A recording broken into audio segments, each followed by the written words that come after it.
हाय friends, R study study Odia आपन स्वागत। आज आम जाना भारतर मुख्य रेलपथ और यार कार्यालय यह केउं समय कार्यकारी होता से संबंधित किसी नॉलेज गेन करवा। आसतु वीडियो प्रथम देखा।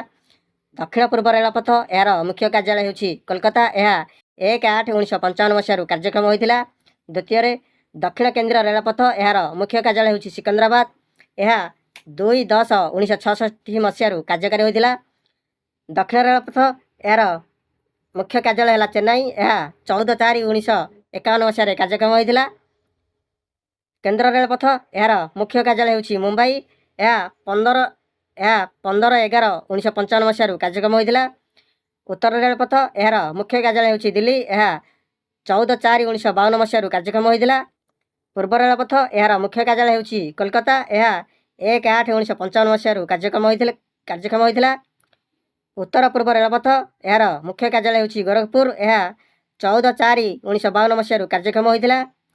उत्तर पूर्व सीमांत रेलपथ यह पांडु यार मुख्य कार्यालय होची पांडु। यह 15/1/1952 मसीह कार्यक्रम होता। भिडियोटी शेष पर्यंत देखापी आपण अनुरोध, जमा भी स्किप करनी। बहुत बढ़िया क्वेश्चन अच्छी। पूर्व तट रेलपथ यार मुख्य कार्यालय है भुवनेश्वर। यह 1/8/2003 मसीह कार्यक्रम होता। पश्चिम रेलपथ यार मुख्य कार्यालय है मुंबई। यह 5/11/1951 मसीह कार्यक्रम होता। फ्रेंड्स, आज तो एतिकी भिडियोटी देखिले, किंतु आपन को आमर प्रश्न रोची केउं राज्य में मुख्य रेलपथर कार्यालय सबुठारु अधिक अच्छी आमको कमेंट माध्यम निश्चय जनातु। यहीपरि जिके भिडियो देखापी आरबी स्टडी ओडिया यूट्यूब रे सर्च करंतु।